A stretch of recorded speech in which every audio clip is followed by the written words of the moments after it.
Hello friends, মই এতিয়া উপস্থিত আছোঁ নগাঁৱৰ মহামৃত্যুঞ্জয় মন্দিৰত। সো ইয়াৰে কিছু পৰিৱেশ আপোনালোকক দেখাবলৈ চেষ্টা কৰিম। ভিডিঅ'টো সকলোৱে চাই থাকিব।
আমাৰ লগত আছে অজয় লাজা, তেখেতৰ মনোভাৱ আমি জানিব খুজিম।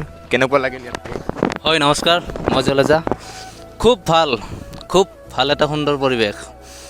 চাম বুলি ভাবি আছিলোঁ, কিন্তু আজি ভাগ্যক্ৰমে আজি ফাইনেলি পাই গ'লোঁ। আহি ভাল লাগিল সঁচাই। বাইক লৈ আহিলোঁ, বহু দূৰ, কিন্তু দূৰ যেন লগা নাই আৰু ৰিলেক্স হৈ গৈছোঁ আহি পাই, ভাল লাগিল আৰু।